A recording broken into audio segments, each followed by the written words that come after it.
tell me a bit about yourself. My name's Kenrick. I'm a farmer on Wickerwood at Georgica, which is at the top of the Jigai Valley in the Northern Rivers. I'm 60 this year. Background was as a kid growing up in the bush in Western Queensland, and escaped and worked in the media for, I don't know, 10 years or something, and then worked for government for 10 years, and then came back to farming. Came down here in 95, 96, and that's when we left Brisbane and started farming here again in 2000, 14 years ago. Okay, cool. And so what got you specifically into organic farming? We'd always had veggie beds in our houses in Brisbane or Townsville or wherever we lived in town. We'd always had veggie beds, and I guess we just gravitated towards growing naturally. The same as I sort of remember my mum growing veggies when I was a kid. I suppose we didn't really want to have to venture into use of poisons and anything like that anyway. And with a backyard veggie patch, you don't need to. So the way we'd always grown our veggies and that in the city was the way we really started growing them when we moved to the bush again. It's just that it was a bigger garden and bigger, problems to solve along with it. But there was no real need to want to venture down the road of using poisons. Okay.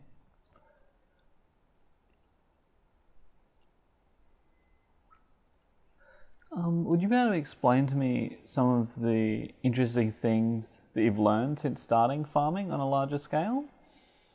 Yeah.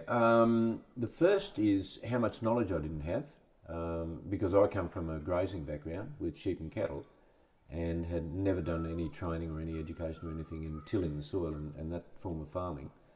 So it's been a monstrous learning curve here, particularly as there's no other, or very few other farmers in this valley who are doing what we're doing, which is growing a market garden. There's people around here who've mainly got cows that they're using to eat grass, and a lot of them have a job in town. So we're probably the only market garden in the valley. And not having anyone as a mentor makes it very difficult, because everything we do we've had to learn from reading or looking on the internet or doing an awful lot of trial and error, and that leads to as much error as it does trial. So with specific things like how you farm this heavy black soil, there was no information at all, and we've made a lot of mistakes in the way that we've tilled the soil to try and get it friable over the years. And it's only been in the last year or so that we've started to wake up to some of the really important things, like getting the most amount of organic matter into the soil that you possibly can. And for us now, we've got a mulch harvester. We actually go out and harvest mulch and lay it down on beds and plough it in. Little things like that, and because they make all the difference to things like pH levels and heavy amounts of clay in the soil. There's whole lots of bags of powder and everything you can put on to do that, but if you put on a few pitchforkfuls of mulch and plough it into the soil, then 90% of those other problems go away. If you can get the organic matter back again into your soil. And in this country here, where they grazed it for so long, they'd be running 100 bullocks on 100 acres here, which was overgrazing to buggery and compacting the soil down really hard. It meant that a lot of the organic matter had been compacted out of the soil. And no matter what you might do to rip it and plough it and everything else, until you can get organic matter back into the soil, it's never ever going to produce for you. It'll just keep turning back to clay. So that's probably been an example of things we've had to find out because we're farming on our own a little bit without having other mentors that we can draw on to give us some localised advice. No, that's one of the reasons I thought this would be a good idea to go around and interview a lot of different farmers, because I find that there's most farmers that I speak to, they say, oh, well, I've had to do it all by trial and error, because there isn't anyone to sort of bounce ideas off. Yeah, and that probably applies more particularly so even to organic farming too, because there's plenty of instructions around for chemical farming. Yeah. Put out by the DPI and everything like that. But much less of it that's related purely to organic or biodynamic farming. And so for someone who doesn't know what organic farming is, would you be able to explain that? Oh, organic farming really is about focusing on the soil and getting the quality of the soil to a very high standard, so that everything after that, if you've got a very healthy organic soil, then it's going to grow a healthy plant. A healthy plant is going to repel most of the pests that want to eat it or infest it. And a healthy plant also is going to have the highest amounts of micronutrients and sugars and other things that are needed in good food. So organic farming for us really is about working to get a really high quality soil that we can farm in. Okay. And do you know much of the history of organic farming in Australia? Not a great amount, Jai. I know that it probably kicked off more with the biodynamics, I think, than organics, because biodynamics was introduced into Australia, I think, as a farming system before there was a standardised method of organic farming.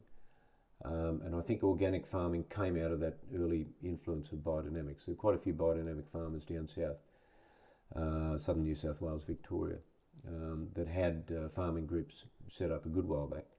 And I think organic farming came out of that because after biodynamic farming would have got established here as a system, then there would have been other people that were interested in farming that way, but really looking more at it from the point of view of coming into farming and trying to get rid of the chemicals that were making them sick, and things like that, without then going further on to what really is the Rolls-Royce of organic farming, which is biodynamics.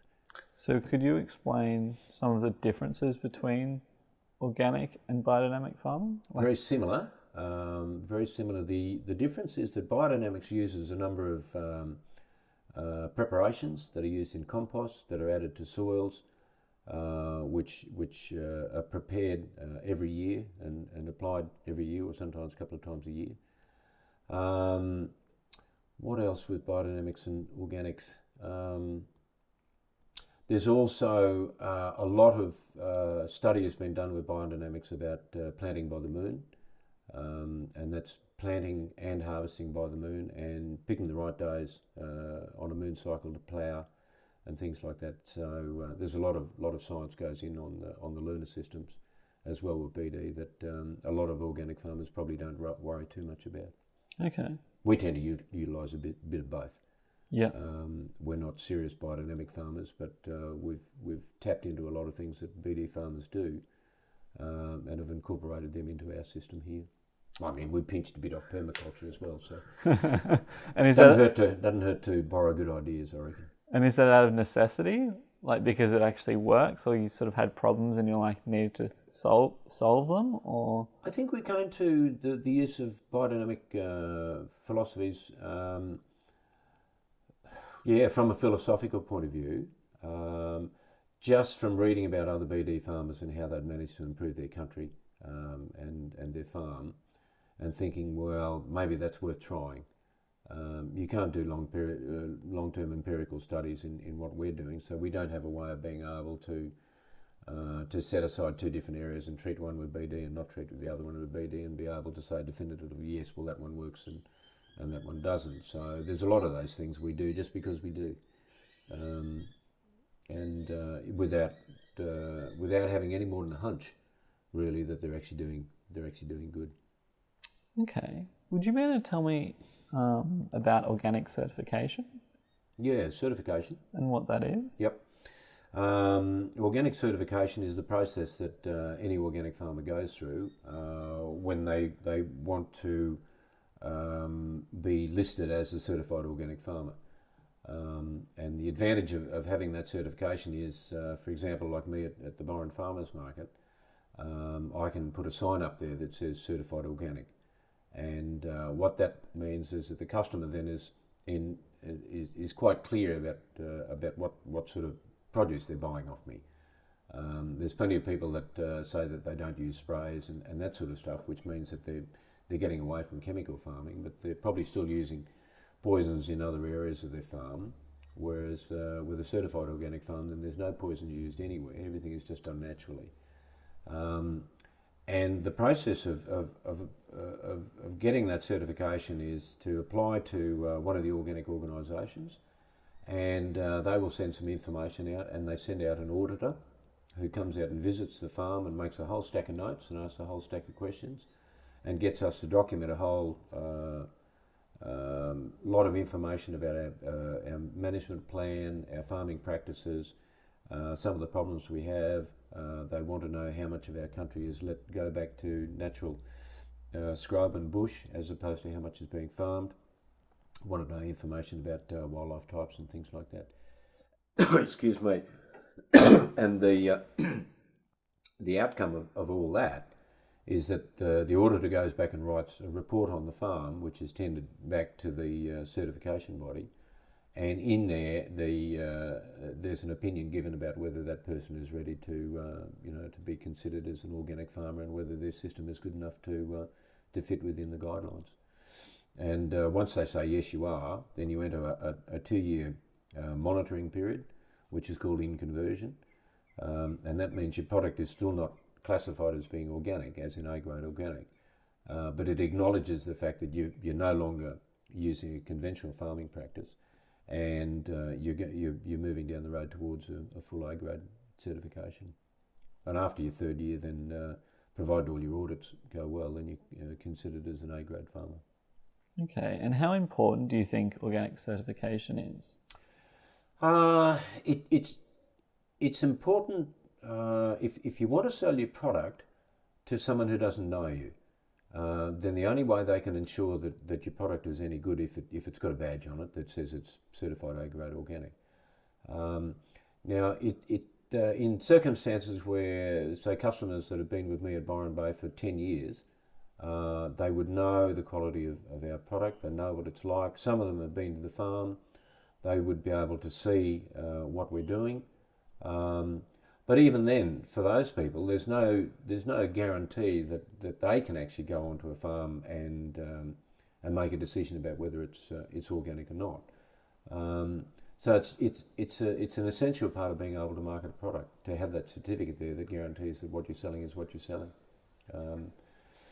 It's also very important for a lot of customers, any customers that have developed problems where they're having a reaction to certain types of foods. Sometimes it may be a reaction not so much to the food itself, but to some of the chemicals that have been used on it. And they're in a situation where they have to go and find pure organic food. They don't have any choice. And the only way that they can guarantee themselves that they're going to get the type of stuff they're after is to go around and look and find out who's got the organic certification mark and then buy from them. Because as far as you're aware, are organic farmers allowed to use any herbicides or pesticides? No. I think there's a product called, I forget what it's called now. Some people use it for caterpillars, and it tends to be it's a dust that's made from some natural source or something like that, and it's used to kill caterpillars. We don't use it for the same reason that we don't really want to use any poisons. Yeah. Because once you start spraying poisons around, even if it's a poison that's not going to necessarily be of any great harm to human beings, you find it's going to kill a whole lot of other bugs out there that are good bugs.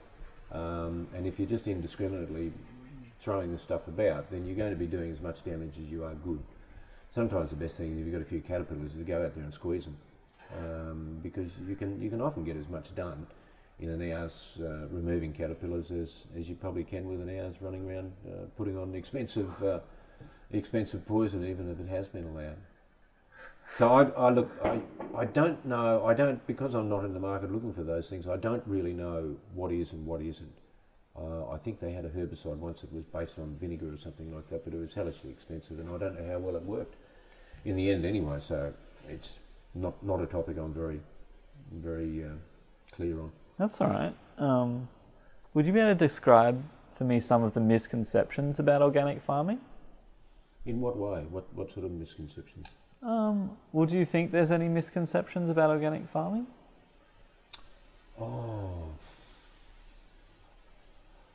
I think the only one, and it's been the perennial one, has been farmers that aren't sincere, and so they've gone through an organic certification system, and have got an A grade certificate, but then somehow or other are lapsing back into old ways and are using poisons and trying to hide the use thereof. I don't think it ever works because a decent auditor is always going to know anyway.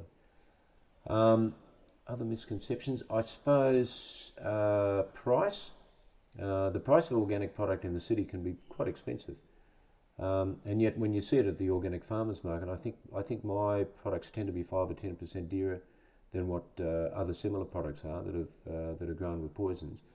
So I don't really call 10% as a hellishly dear product in comparison, but I understand that some organic prices can be quite high in the city. Now, whether that's a perception or not, I don't know. Do you think that might be because of how the supply chain works, of like the wholesalers and the resellers, like from the grower to the actual consumer? Well, again, Jai, it could be, but because, see, we've never been mixed up in any sale of our product via agents or anything like that. We'd never sent it to Sydney or Brisbane. And so I'm not really clear on how any of that works anyway. Our sales have always been direct to the public, without any people in the middle. And so why did you choose to do it that way?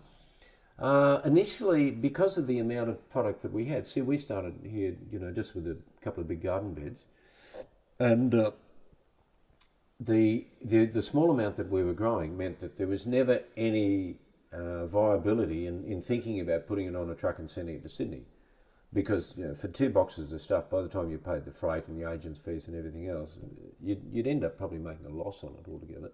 You'd have to be sending large amounts to be able to capitalise on that system. So from the outset, we were always going to be tied into a system where we could sell it at markets. Initially it was at the Sunday markets around the Northern Rivers, and then once the farmers market started up, we've just been exclusively selling with farmers markets. Okay. All of our product goes to farmers markets. In your opinion, are organic farms more productive or as productive as conventional farms? Hard for me to compare. The feedback I get is that they can be as productive as a conventional farm, and while the organic farmers may need to spend a bit more on staff because they do a lot of manual jobs that conventional farmers use poisons to do, like killing weeds and killing insects and that sort of stuff, organic farmers might have a higher wage bill. They're not spending $100,000 a year on a herbicide. And I think why that's really pertinent is if you've got a conventional wheat grower there and an organic wheat grower here, then at the beginning of the season, the conventional wheat grower is going to be buying thousands of dollars worth of fertiliser and putting that into soil. They're going to be buying thousands of dollars worth of herbicides and spraying the soil to kill any weeds that are going to grow and compete with the wheat. Between artificial fertilisers and artificial chemicals, a conventional farmer might, for example, spend $100,000 in that pre-season to get the crop ready, whereas the organic farmer would have spent very little, and maybe nothing if you exclude the use of green manure crops for fertilising. Then the actual expenditure outlay is going to be quite small for an organic farmer. Where it gets interesting is if then both those farmers go into a dry time or drought, and neither of them can harvest a decent crop, then the one that spent the $100,000 up front, putting all that stuff in the soil, has lost $100,000, and the other person has lost very little. So I think ultimately the returns for organic farming in the long run are going to be better, because you've got less of those big risk expenses that conventional farmers are always committed to. Interesting. I've never really thought about it like that. Yeah, conventional farming is expensive. You go and look at a 20 litre drum of something in Landmark or something like that, and just out of interest ask them how much it's worth, and it's bloody expensive, bloody expensive. And then you've got to dress up in a moon suit to do anything with it if you get any brains. And then you've got to live with the fact that you're basically putting poison on everything you sell. I'd have a philosophical problem with that right from the outset. So yeah, but it's conventional farming is hellishly expensive in the setup. So can you tell me what makes your farm different and unique compared to other farms in this area? We're probably not too much different from any other organic farmers around the place. What's unique about here? We don't have any livestock, so we don't have any fencing. We have a lot of wallabies and native wildlife that have come back here since we've been farming here. A lot of birds have come back. We haven't got cats and dogs. A lot of birds, a lot of native wildlife have reintroduced themselves to here. We've let a lot of country here go back to natural scrub. Anything that's too hilly, that was all cleared here years ago to grow bananas and things like that. We've let all that country go back to scrub. So we've now got brush turkeys that have come back into the hillsides of the back here. Buggers come out and dig us up occasionally too. But then just in the last couple of months we've been hearing a koala up the back. So little things like that. I mean, to be able to marry together a system of farming along with a system of nature conservation is quite fun and not difficult. I mean, all you really got to do with a lot of things like that is just leave well enough alone and let nature get on with its job and let it repair what's been buggered up in the past. And we planted about 10,000 trees all over this area back in 1996. It was quite bare here. There weren't a lot of trees at all. And of course those trees now, they're approaching 20-year-old and have made a big difference here from the point of view, again, of being corridors for wildlife. The mere fact that the westerly wind here now blows in the afternoons through a whole lot of forest that we planted means that by the time that wind gets to here, it's 4 or 5 degrees cooler. So life is a lot more pleasant just to live here because of some of the things that we've done. The only other thing that's a little bit unusual here, probably from our point of view, is that this is a community with 5 shares on it. The other shareholders aren't farming. We're the only ones that are farming here, but we're actually part of a community here in Georgia as well. I guess that's another point of difference. Okay. And could you tell me about the different inputs that you use? We use some composted chicken fertiliser, which we buy in bags. We don't have to use very much of that, but it can be very handy halfway through the growing of a crop.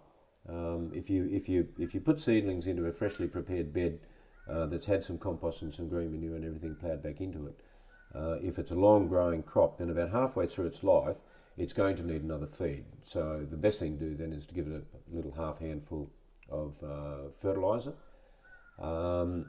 We buy a certified organic compost from Mara, further out west from here.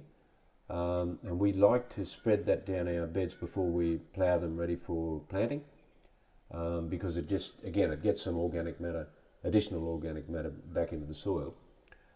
What other inputs? Water, and we do a biodynamic a BD 500 spray a couple of times a year. That's probably about it. I used to use a bit of lime and a bit of gypsum, but I'm finding that by getting more and more organic matter into the soil, there's less and less need to use. And I probably haven't used any of that for over a year now, I guess. And the way the soil's going, it may be that we won't have to use those inputs again. We found that one of the most important things here, because this country had been so badly compacted, is even though we've been tilling the top 7 or 8 inches of the soil and slowly improving that, plants were still putting their roots down and hitting this very hard packed layer of clay, which meant that water wasn't getting away, so plants were getting waterlogged. They couldn't get their roots down deep, which meant they were always stressed because they were always looking for water when it was dry. And a couple of years ago we borrowed a deep ripper And now, wherever we're going to do any farming or anything, we make sure we always put the deep rooter through first and just bust up that very, very deep and hard pan that's in the soil underneath, and then start to work the topsoil. And that has made a huge amount of difference. It's introduced a little bit more clay back into the topsoil, which will take a year or two to break down. But the mere fact that all of a sudden plants can get their roots down. I mean, we've been able to grow horseradish here the last couple of years, which we could never grow because the horseradish would grow that long and then the roots would just go horizontal. Whereas now the horseradish will grow, quite a deep root, which it would never do before. And that's purely and simply because we're getting rid of that hard pan with a deep rooter. And would you be able to explain to me the importance of organic seeds? We do two things. We buy organic seed in, and we save our own seed. The beauty about saving our own seed is we can go through the paddock during the growing of a crop, like basil or something like that. Now, in the process of harvesting that basil over 3 or 4 months, you'll always notice there's 3 or 4 plants that have never been eaten by bugs or anything, that are bigger, that are healthier, that just stand out as being a better quality plant from all the others. And what we've always made a habit of doing is tying a bit of pink tape around those, so that at the end of the season, when they all go brown and go to seed and they all look exactly the same, you can tell which were those 3 or 4 standout plants. And then you go and harvest the seed off those and keep that, and you can let the rest go. And that way, it's exactly the same as what I grew up with a kid on sheep and cattle stations, is with sheep. You always kept the very best of your sheep for yourself, for breeding, and then you sold the second and third rate ones. So you always kept your absolute best for yourself. And it's the same with seeds, whether it's basil or cucumber or anything like that, is to go through and mark those plants that are standout extraordinary and save the seeds off those, and then use those, because they're indicative of plants that have already highly adapted to your soil type, your climate, your way of farming, and they've got an inbuilt resistance to slugs and snails and caterpillars and everything else. So it's important to do that. Buying organic seeds in, we find is handy when we're looking for a new crop. We want to trial something new. We like to introduce 1 or 2 new crops every year, just so our customers got something interesting to look at. So having certified organic seed available to buy is really important, because even though it comes from maybe another climate or another soil type, again, if you bring it in and plant it out, of the 20 plants that come out of that, there'll be 4 or 5 standouts, and then you start breeding from those again. And then the other thing that we've done from time to time is when we're looking for a particular plant or a particular crop, and we can't find it with certified organic seed, then what we do is we buy non-certified seed. So we buy conventional seed, and we ask and make sure it hasn't been treated with anything. They haven't dipped it in poison or anything like that. A lot of it isn't. So then we'll separate out a row, and we'll plant out this non-organic seed and get it going. And what you do with that one is you plant them all out, and again you select your best off that. You can't sell anything off that crop because it's grown with conventional seed. But what you do is you save your seed off those conventional plants. You save your seed off that, and then you can plant that the following year as an organic seed because it's been produced on your farm. So it's a 2-year process of introducing a new crop if there's no organic seed around. But it's worth it in the long run. We've had to do that with a number of crops over the years, like jicama and things like that we now grow a lot of. When we first went looking for that, there was no organic seed anywhere, so we had to go through the process of buying conventional seed and converting it. The other thing that happens with us a lot of our customers give us cutting or seeds, or something that they've grown in their backyard that's unusual that they'd like us to have, or as happens in a lot of cases, customers are moving. They're leaving one house and moving to another place, and they've had a veggie patch or a shrub or something growing in their backyard or a food plant, and they haven't sorted out their next place to go to, and if they have, it hasn't got a veggie patch, they've got nowhere to plant it, so they give it to us, and then we stick it in the ground, and that way they can get it back, either as a cutting, or if they decide not to grow it anymore, if it's any good to us, we've turned it into a crop, and then we start producing it. So we've had quite a few. There'll be 3 or 4 regular crops we grow now that have actually come from our customers over the years. Is that how you come across new varieties? Like, That and research. yeah. The organic seed companies send out a catalogue once or twice a year, and there's about 3 or 4 of those, so we've always got new catalogues to have a look through.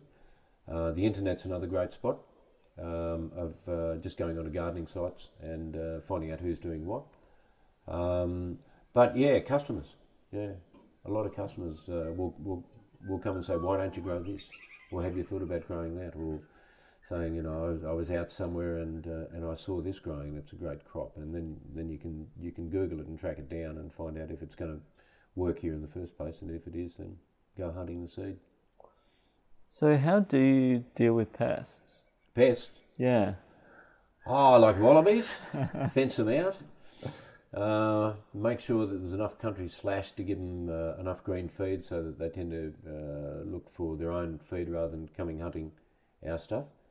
Caterpillars, generally we try and get down the plants once a week or once a fortnight, or when we're hand watering is often a good time. In these dry times we hand water because we're conserving water, and as you're walking down a road with a hose, it's very easy just to look down into the top of a kale or something like that, and you'll soon know if there's a caterpillar there. Either there's some holes where edges been eaten off the leaves, or there'll be a pile of green caterpillar shit down the middle. And then it only takes a second, and then you'll find a caterpillar, and you just squash them and leave them there as a message to the others, not to lay any more eggs there. And weeds, we mostly brush cut. We brush cut the pathways between the crops. We use an awful lot of mulch. We have a mulch harvester that goes on the back of a tractor, so whenever we've ploughed up a bed that we're going to plant in, the first thing we do is we pitchfork down a very thick layer of mulch because that holds the moisture in, but mainly it suppresses weeds. And then you just dig a little hole in the top of the mulch and put your seedling in, and then close the mulch back up around it. And that way, your seedling can grow on straight away without having any competition from weeds, and it means we're not out there all the time weeding either. And so are they the only pests that you have? Yeah, caterpillars in the winter, I suppose. On things like kale, sometimes you'll get a little bit of rust in a sorrel or something like that, but generally that's when it's dry time and the plants are stressed. If they're stressed during a dry time, then often they'll get a little red spot on them somewhere, which seems to be a bit of a rust that they get when they're stressed, but not really. I mean, the other thing that we do is we just don't grow plants that aren't going to thrive here. When we originally came here, we wanted an orchard, and we had peaches and we had plums and we had a whole lot of those sort of things. And of course, they just brought in fruit fly from all over the place, which stayed. And then the fruit fly wanted to get in and eat our cherry tomatoes. So we made the decision in the end. Thought, well, this is really silly. So we chopped down all the stone fruit tree that were attracting the fruit fly, and we haven't really had a problem since. So part of it is not trying to persevere with something that doesn't want to grow here. And you can tell pretty quick. I mean, you put all the seeds in or put cuttings in or whatever, and in that first year, you'll have a pretty good idea. If 5 out of the 20 plants do really well, then it's probably worthwhile taking seed off those and going again the following year. If there's only one plant and none of those ones do any good, then you're either unlucky enough to get a really bad batch of seed, or that plant just doesn't want to grow here. It's either too hot or too cold, or too wet or too dry. And sometimes you're just better off to cut them loose. If they're just making too much work for you because you're having to look after them all the time, you're better off to cut them loose and go and find something else that can cope with these circumstances a lot better. And so, how do you make your own compost, or do you make your own compost? Only a little bit. We make Ray makes about 4 or 5 compost bins at any one time, which comes from the waste from harvesting and things like that. And sometimes we buy in some horse manure and put it through the compost. We don't make large quantities of compost here because we don't have the machinery or anything to be able to do it. So we use our own home compost for when planting out seedlings, because it's a really lovely, rich compost to use. And if you put half a handful in with every seedling, it'll keep them going for a long time before they need any other feed. But with the large amounts of compost that we use for ploughing in preparation to planting stuff, we buy that in.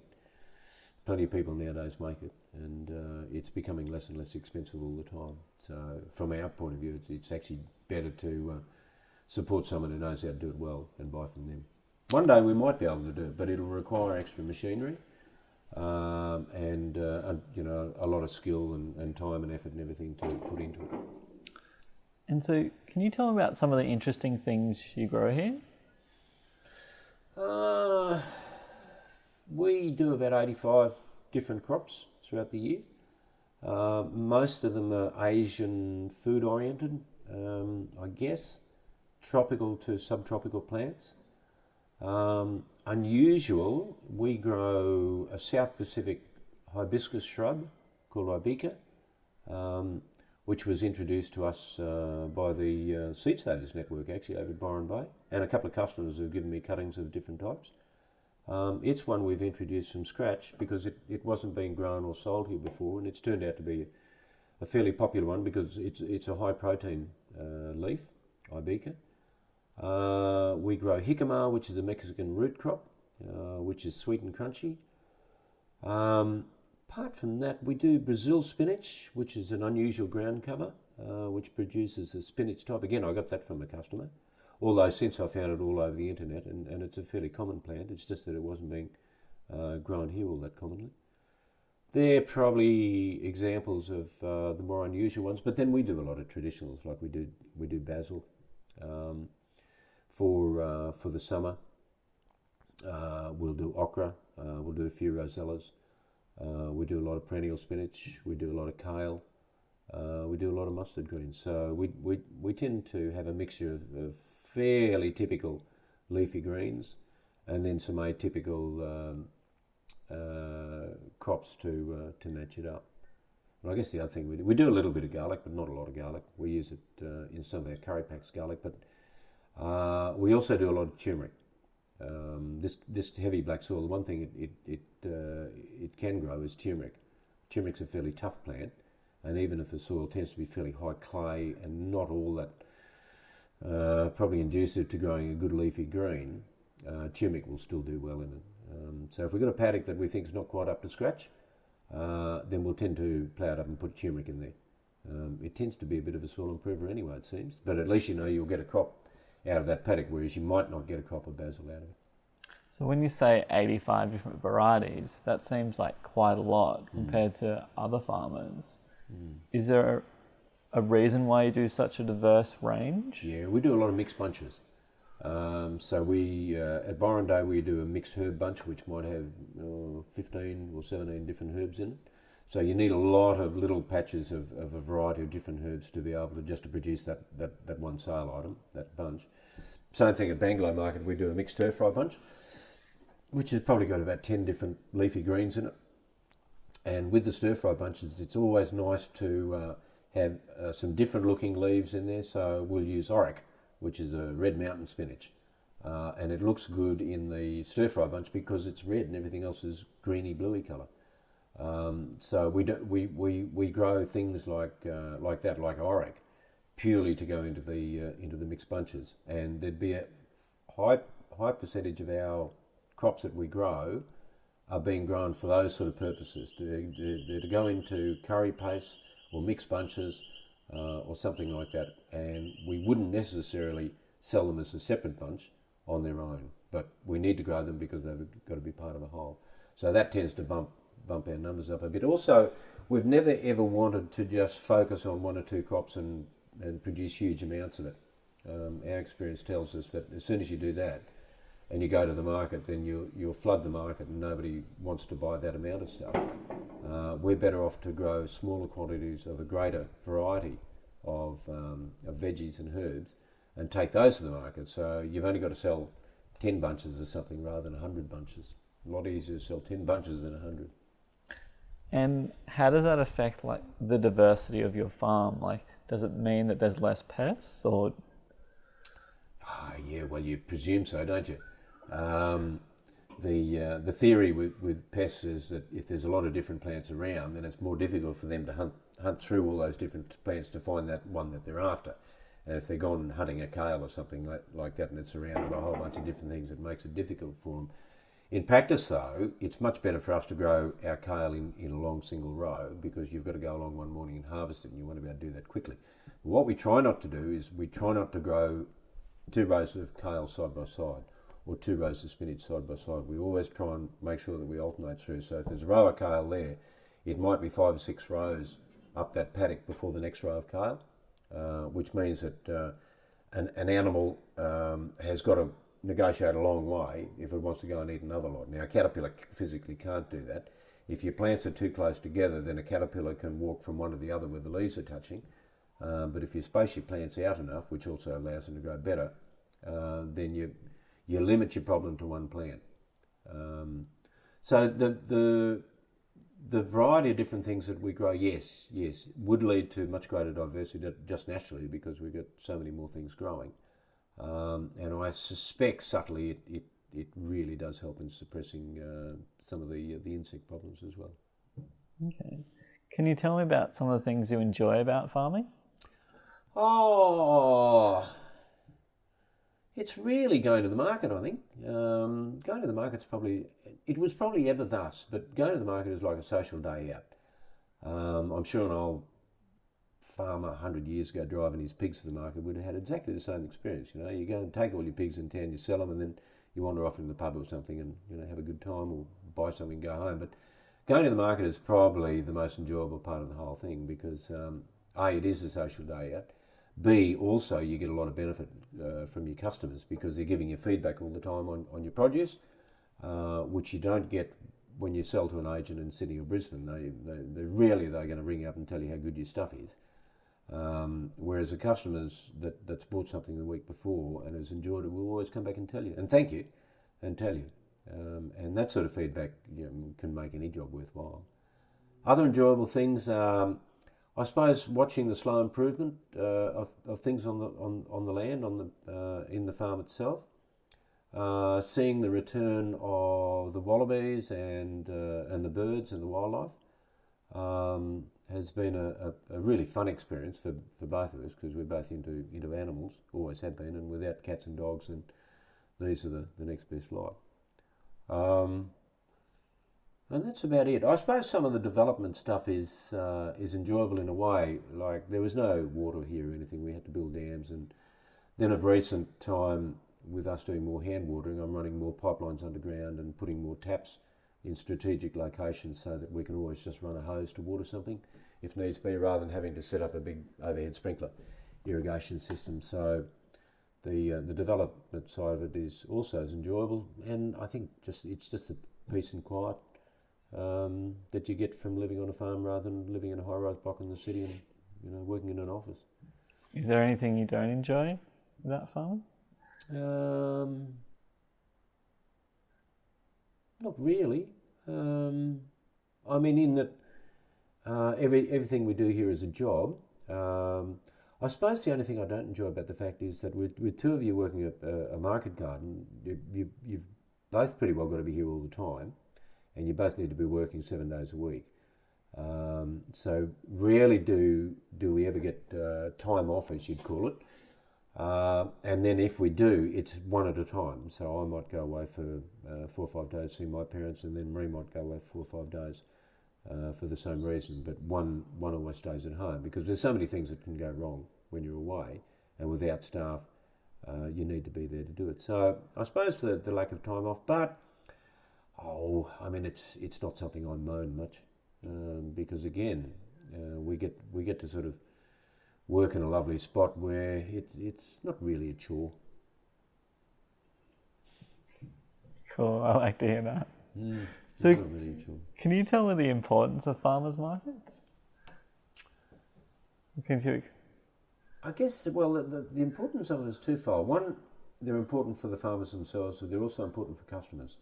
For the farmer, for the small to medium-sized farmer, they provide a direct outlet, as we were talking beforehand, where you get the retail price, not the wholesale price. So instead of having to discount everything you sell when you go to send it off the city, at a farmer's market you get the full price. So that's a great thing for farmers. You can and because you're selling it at the full price, you can afford to sell a bit less. You don't have to grow quite as much to be able to make the same amount of money out of it, which means that there's a bit less pressure on a farmer to overproduce from their land, which means that they can give some of their country a bit of a spell.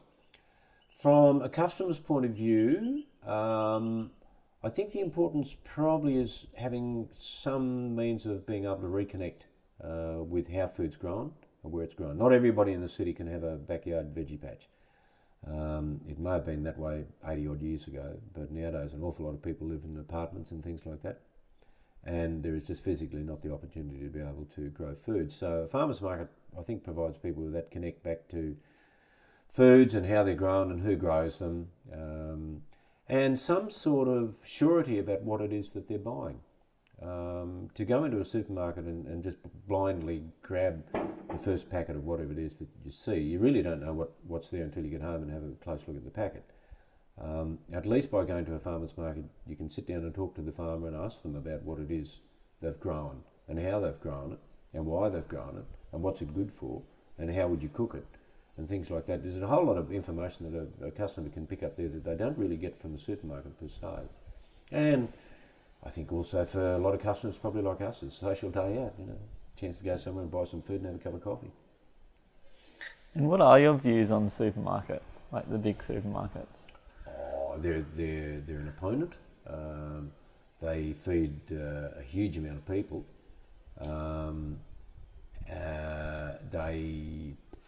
I think because they're pushing food to the lowest common denominator all the time, because they're entirely price driven, as opposed to where we have to be quality driven.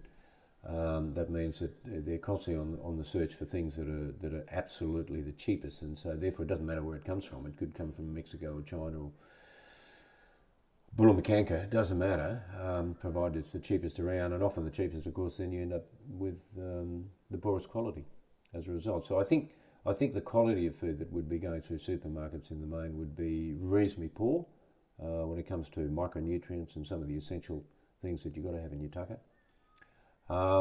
And I think also, this may be just an Australian thing, but the fact that there's really only a couple of major supermarkets nowadays means that from the point of view of farmers that are selling to them, they don't hold too many cards in the game at all. They don't really have any sort of a bargaining position to be in. So it's probably suppressing prices to conventional farmers even more, I would say. I think probably another thing that's about supermarkets is because there's a couple of generations of people now have grown up with the knowledge that that's where food comes from. So it creates a disconnect between people who eat food and people who grow food. The supermarket is the big agent in between all that. And the other thing is that they're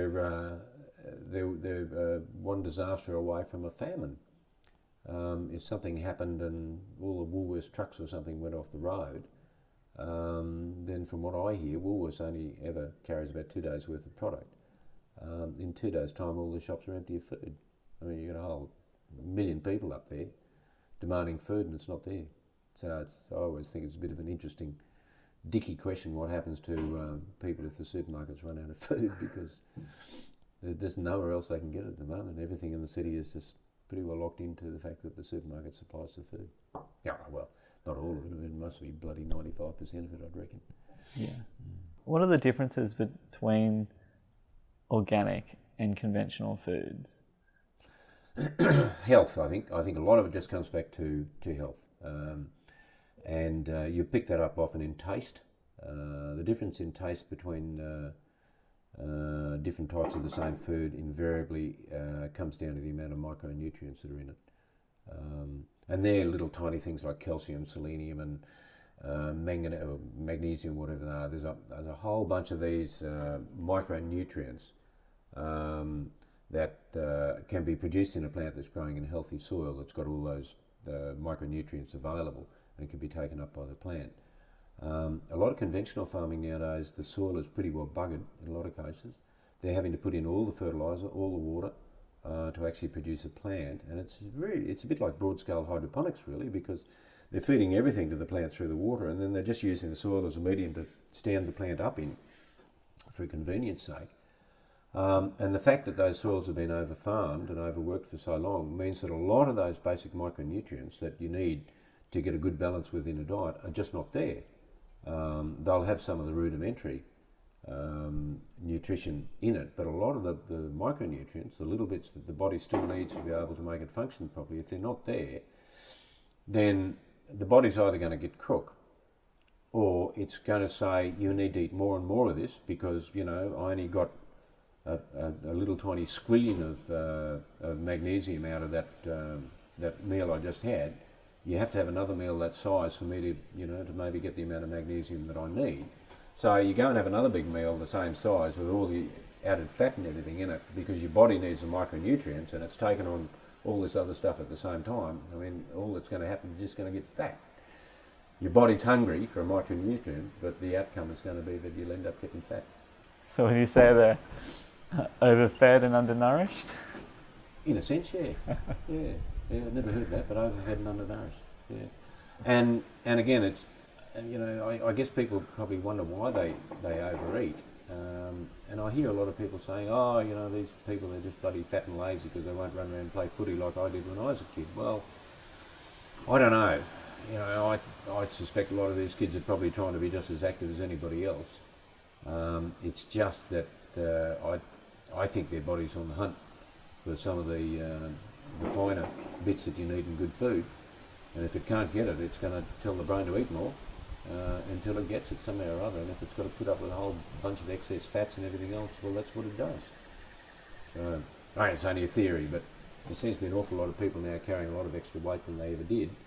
And, I mean, there's more people playing football now than there ever were, so I just don't see that it's necessarily that we've bred a generation of lazy people. I think we've bred a generation of unhealthy plants. Do you think organic food and produce should be the standard? Do I personally think that? Yeah, I do. Yeah. Is it going to happen? Not in the short term. And I mean, yeah, it's important to give people choice. Jai, it's up to people to make their own decisions about what sort of food they want to eat, how well they want to be. That's a purely personal decision. So yeah, I don't think you could ever end up with a situation where you would say, righto, well, you know, the only way we're going to farm here is organic. I think it'd be great because I think if we ever do get to a crisis of a situation where we can't feed our own people in our own country, it'll be because we've buggered up too much good farming land and it's just not producing anymore. And the land that will be producing food will be the organic land because the quality of its soil will be improving, whereas the others are declining. So it may well come about in the long run that a lot of people will take up organic farming purely and simply because they want to stay farming. And the way they've been farming up until now has been too hellishly expensive, or it's resulted in soils that are no longer growing a crop and need to, you know, be fallow for 10 years and nothing done with them until they can. Do you think it could be also a consumer decision as well? Probably not. I think consumers will, 80% of consumers will always be driven by price, and 20% will be driven by health and other philosophies. If there was only organic farming, only organic food being produced, then everyone would be paying the same price, probably, and therefore price wouldn't be an issue. But price has been a governing factor in buying food now for probably the last 50 or 60 years. It's going to take a while for that to go away. A famine will do it, of course. Good old famine. So you hinted on a little bit before about the price differences between organic and conventional. Would you be able to give me the example when you talked about your basil compared to the basil that you've seen like in Woolworths? Yeah, well, it's interesting, you know, because we often go into the supermarket and compare. We just want to make sure that we're getting our pricing about right. So, for example, we'll do a 150 gram bunch of basil and we'll sell it at the market for $2.50 and it'll be less than 24 hours old when we sell it.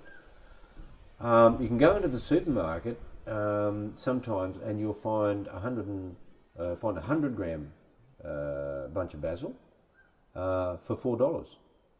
which means that it's almost twice the price of what we're producing. Now that might be something that is more specific to specialty herbs. I dare say if you were to compare, say, spuds or something like that, if you were to look at organic spuds, I don't know what spuds are worth, but you might find that when you go into a supermarket that they'd be much cheaper to buy in bulk. Well, it's funny. I look at like sweet potatoes, for instance, and I can get certified organic sweet potatoes cheaper than just Australian-grown sweet potatoes in Coles or Woolies. Is that right? Yeah, if I buy them from the farmers market. Yeah. Same thing with bananas. Yep. I can get certified organic bananas for $3 a kilo, and they're usually $5.50 at a supermarket. Yeah, right. Yeah. Well, I think that's why a lot of farmers need to go and check prices. Farmers are always reluctant to put their prices up, particularly after they've been selling to the same bunch of customers for 10 years, because they have a feeling of obligation to do the best they can for those customers. The last thing you want to do is put the price up. And yet, your customer would be the first to say, well, you've got to make a bloody living, because if you don't, you're not going to be able to come here and sell to me next week anyway. So there's always that bit of a problem with farmers about, how do I actually ask the right price for my product? And they've probably had generations of people telling them their stuff's too dear anyway. Agents in the city saying, oh, your stuff's too expensive, So it's always good to go and compare prices in supermarkets. So what we like to think is that we can peg our price 10 to 20% above what the people are paying in the supermarket, and we think that probably is an indication of the fact that our product is better quality and is more healthy, and it's fresher. And it's fresher. That's the other thing, of course. Yeah, ours is a day old, whereas theirs is 5 days old sometimes. But that way, it's easier then for a farmer to say, oh, well, I really should put my price up to at least the Woolworths price, because I'm growing as good or better product, and it's fresher, and not be afraid to do so. That's the other thing. I used to always worry about putting up my prices, and I'd put out a sign for a month beforehand saying, in August I'm going to put my bunch price up from $2 to $2.50, and most people said, yeah, so? Don't care. And I said, okay. So it's not, I suppose for the people who go to farmers markets are probably a unique breed in their own right, in that sense, in that they are looking more, they're shopping more on the level of quality than they are on price. So could you explain the benefits of eating seasonally? Seasonally? I mean, in a sense, my customers don't have a choice. They love coming to me in the middle of winter and saying, do you have any basil? And I remind them, and I'd say, no, that's a summer crop.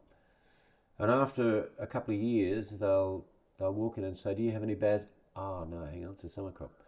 So our customers are in the habit now of knowing that certain things, are seasonal, and they're actually starting to learn what their seasons are as well.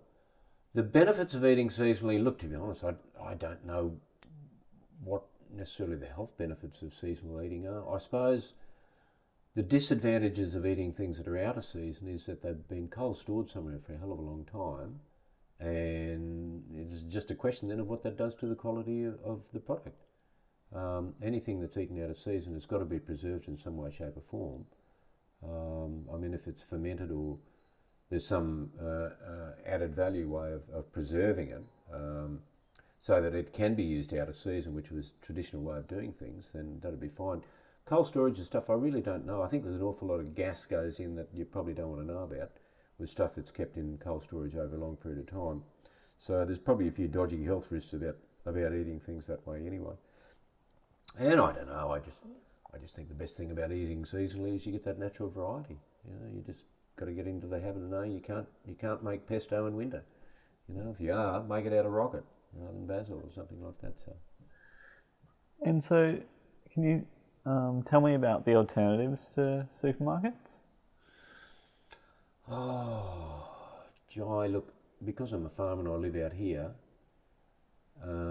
I can only talk from my own experience. I buy, obviously we grow a fair bit of our own stuff anyway. And then the second line of stuff we buy is from other farmers at the farmers markets. So we buy another percentage of our weekly needs there. And then the third lot of stuff we buy from an organic shop in Nimbin or an organic shop in Lismore. And that provides us with stuff that we can't grow or we can't buy at the market because they haven't got it there organic or for whatever reason. And then the fourth thing we do is once every 6 months we go to the supermarket. And then we have a big stock up on things like toilet paper, packaging bags, things like that we can't buy anywhere else, and we need to get from a supermarket or a supplier somewhere in town. But generally we try and limit those trips to twice a year now, and then we just buy them in bulk and store them. So just to sum it up a bit, could you tell me about why you would choose organic over conventional food? I'm the wrong bloke to ask, Joy. Need to talk to a customer about that. Me personally, for flavour, for taste, because there's, the comparison between a bland tomato and a lovely tomato is astonishing. So you put together, 7 or 8 different food types into one meal and make it up out of an organic mix. It's just going to have a wonderful flavour to it, whereas others won't necessarily. Advantages, health, I guess. The fact that you're not ingesting poisons that have been put on by somebody else, and the fact that you're getting a better balance of nutrients within the food that you do buy organic, and particularly, as we were talking beforehand, about some of those micronutrients that you need and that are, in some cases, are just totally absent from conventional food altogether. Cool. So, what's your advice for people who would want to learn more about organic food? It's pretty well all of it's on the internet these days. I'm a great Googler. Yeah. I don't know anything nowadays. I don't have to go back to university and learn it. I can just Google it. Finding out more about organic food. Excuse me. I suppose the simplest and easiest way is to go and talk to a farmer. In many respects, either talk to them at a market when they've got a bit of time, or if possible, go and see them on the farm. We get a few people just always curious to see where their food's grown and how it's grown, and the only way you can ever explain that is to bring them out here and show them. And I think that is probably as good a way for a lot of people to be able to learn about organic farming as such. Because you've got the opportunity for a whole bunch of questions and answers that come up while you're walking around the paddock.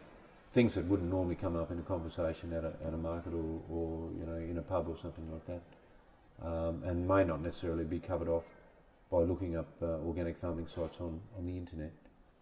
I think talking to somebody who grows the stuff, a farmer or a really good backyard veggie gardener or something like that, is probably going to be as simple and effective as any. So what, if people want to get in contact with you, what's the best way to go about that? Just at the market. Yeah? And so what markets do you do? Byron and Bangala. Oh yeah. Byron on Thursday morning, Bangala on Saturday morning. Oh. We don't ever sell anything from the farm here. We just pick it the day before and take it into the market. So all our stuff is for sale at either of those two markets. I get some people who will come in to the market and order stuff. They might need something specific. For often it tends to be chefs actually, or caterers that are doing a specific larger job, and they need an unusual list of ingredients, or they need a large amount of a particular product that we might only take normally small amounts to the market. So occasionally I get orders, but I mean it's very rare that people need to ring me at the farm or anything to order stuff, because I'm seeing them every week at the market. They usually let me know what they need. They always let me know if I've forgotten it too, but they always let me know what I need to bring them. Awesome. Thanks very much for your time today, Kenrick. Yeah.